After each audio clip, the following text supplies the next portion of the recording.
Hey everybody!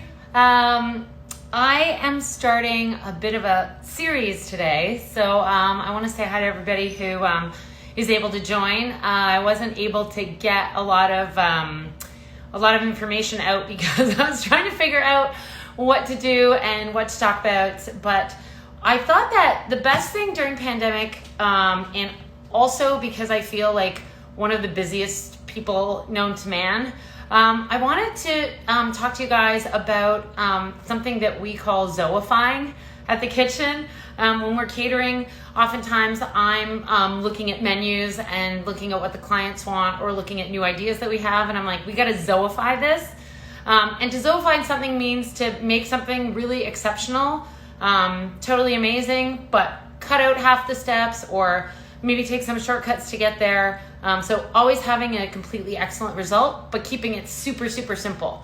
I do this a lot of times. Hi everybody, thanks for joining.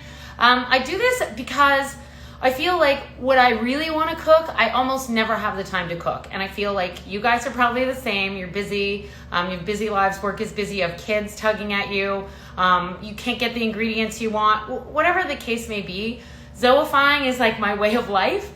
And what it really does for me is let me really not let something get in my way, like not having a certain ingredient or feeling like the recipe is going to take me forever. So I thought I'd show you. I know a lot of people wanted me to do some baking. Hi, everybody. Yeah, especially during quarantine, that's true. But I know some people wanted me to do baking. I'm going to do some baking next week, I promise you. But I really have like almost nothing at home. I have leftover catering food and whatever, but I don't have a ton of ingredients. I'm missing lemon and I'm missing, the olive oil that I like, and I'm missing a few ingredients that I wanted to put in here. So I thought it was a perfect time to sort of skip to a recipe like this and show you how to Zoeify.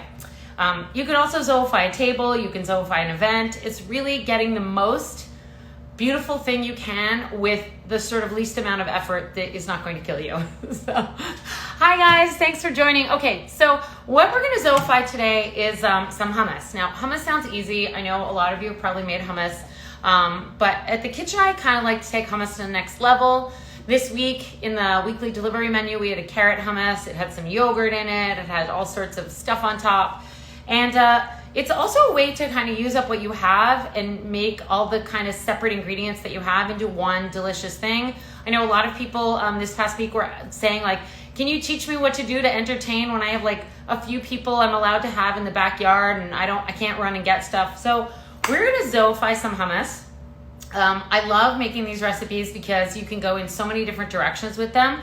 And if you screw something up, it's a tin of beans. It's probably like 69 cents or something. You haven't gone too far. And chances are you can kind of fix it a little bit. So I have some navy beans here. They are probably my least favorite bean to use because they're very starchy. They're very thick. I love to use cannellini beans. Use whatever you have. You got chickpeas. You have just peas. Whatever you have, use it. So we're using cannellini beans. It means that I'm going to need a little more liquid. So if you're using navy beans, remember to add a little more liquid. I have a really great Cuisinart. This is a Cuisinart that has a serrated blade. So if you have a regular Cuisinart at home, you may want to go a little bit longer. Sounds delicious, carrot hummus. The carrot hummus is so good, but this is also going to be pretty delicious. So one of the tricks to get a really smooth hummus is to puree the beans first without putting a lot of stuff into it. It kind of grinds the beans a little bit and makes them super smooth. So we're gonna put in some of these navy beans into the Cuisinart. I have to admit, it's been such a crazy day that I hope you can see everything. Okay, so we have navy beans in here and we're gonna puree these a little bit. And I'm also going to put in a little bit of olive oil, just a drop of olive oil to help them out here because they're so dry. Okay, just a tiny bit, maybe 2 tablespoons. I'm doing this backwards today, so I have to figure out how to do this. Okay, this way. All right, I'm gonna start to puree them. And what I wanted to talk to you guys about was using really some local stuff that you have around. So right now it's radish season. Look at these amazing, beautiful Quebec radishes. So I'm gonna show you how to put these in here. Okay, so right away I have a nice puree going here. It's very smooth. Leave it as long as you can to get it as smooth as you can. Otherwise you're gonna have some chunks in there. So I really want to use some of these radish greens. You know, everybody always throws these out because you probably just take the radishes in the bottom. But the radish greens are super healthy for you. You could just kind of twist them off. They're super healthy for you. They're nice and leafy green. They're bitter greens, so they actually are good for your digestion. I'm gonna rinse these because they're very sandy. I can't imagine what's been going on in the farms over there, but these are really sandy. If you have spinach, use spinach. If you have parsley, use parsley. If you have kale, use kale. Use whatever you have. So I'm gonna just put my spinach leaves in there. Hope those aren't sandy. And I also had a little bit of like basil dressing hanging around that is super delicious. It's essentially just pureed basil with some olive oil, a tiny bit of water and salt. It's very basil-y, really good. But I have like a quarter of a cup left and I'm not sure what to do with it. So that's going in here. It's gonna be delicious. Okay. And then a little bit of salt. Maybe go light on the salt, and then you can always add salt at the end with this. Now, I did not have any lemon. I don't have any fresh lemons. I don't even have any fresh lemons at the kitchen, and I'm certainly not going to the store for fresh lemons. So what am I gonna do? I'm gonna think about what is lemony. Either vinegar, you could put a little bit of red wine vinegar in here. I happen to have some sumac sauce in the fridge from one of our weekly delivery meals. So it's sumac and some sour cream. I think there's a tiny bit of mayo in there. And some lemon juice. So this is gonna be lemony and it's gonna act as my lemon component. So I'm gonna put in maybe 2 tablespoons of that because anytime you're making hummus, you need a bit of a tang in there.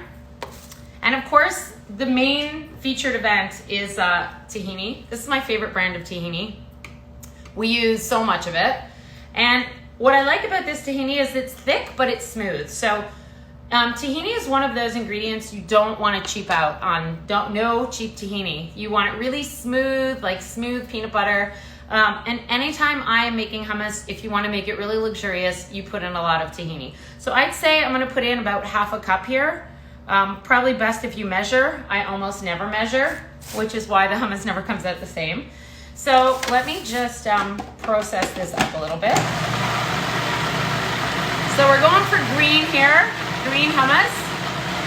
You want to get it really nice and smooth, so you can leave this run for a little while. What are you saying? You're just starting seeing lemon and preserving it with salt. Yeah, you could use preserved lemon. It has a different flavor, but you can totally use it. So now I've pureed this and I want to like just really gild the lily. So I have some ramp pesto that I made earlier this week, and that's going to give it like, I almost never put garlic in because I'm always worried that people at an event, there's too much garlic going on. Use garlic if you want, use roasted garlic if you want. I'm just gonna put in a big tablespoon, maybe a tablespoon and a half of this ramp pesto, which is gonna give it a pretty awesome flavor and color. So blend that back up. So again, like use any bean that you have, any greens. Sometimes I put roasted tomatoes in here, carrots. You can just use what you have. Leftover stuff, throw it in. Onions, roasted onions, whatever you have, you throw it in here. Now we're gonna do a little taste to make sure there's enough salt. Oh, looking good. It's perfect. So it probably could use a little splash more lemon, but I'm not even gonna worry about it.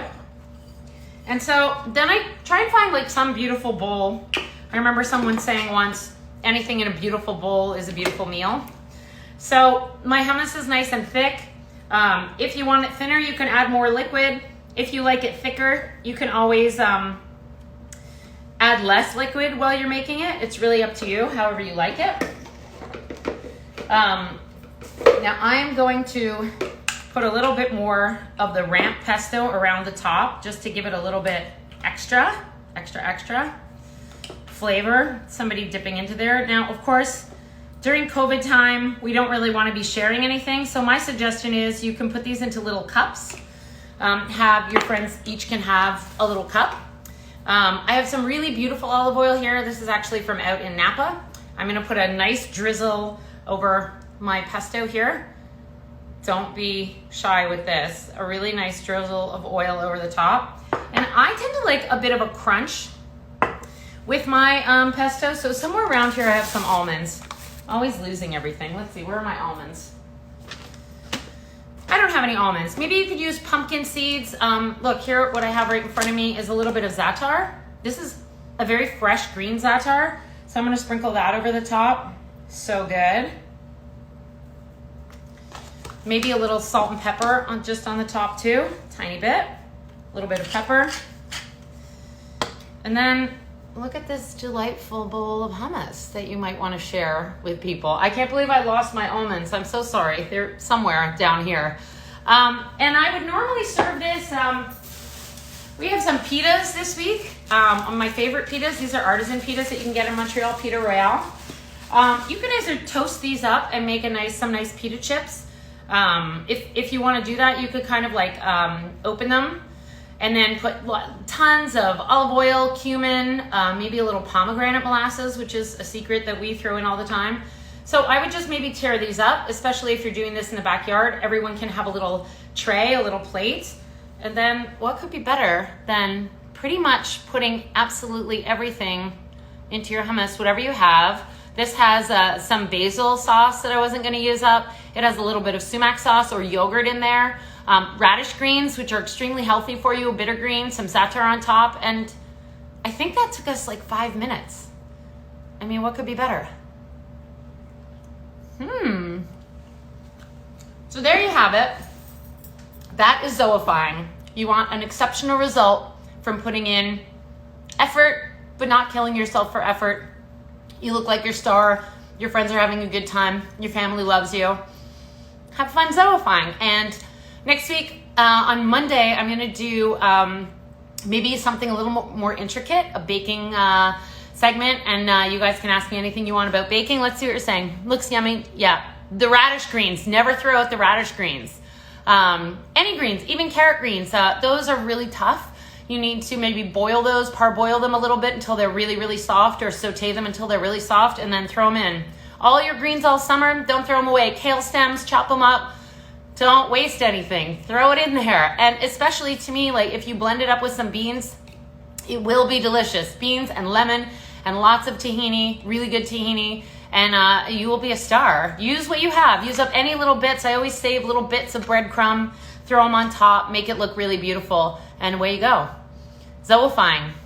Have fun, guys, and DM me with your whatever you make. I'm dying to see what comes up. Also, don't forget to check out the pantry. We have lots of stuff in the pantry. I'm going to get into it with you guys about how to Zoeify some stuff from the pantry, make it your own, maybe take the scones, make some cinnamon rolls. I'll show you guys that trick. And anybody living in Montreal, we also have our weekly delivery meals. So if you have always wanted to try some Zoeified food, go over to Zoeify.com. You can click on Get Delivery and you sign up. Check out, and then we bring it to you about a week later. Thanks, guys, and don't forget to tune in to Top Chef tonight, Top 5. I know it's going to be a bit of a wild ride, so thanks you all for tuning in and watching Top Chef. I had such a great time on there, friends for life, and good to meet all of you guys. So enjoy your hummus, and tag me in stories so I can see what you're making. Bye!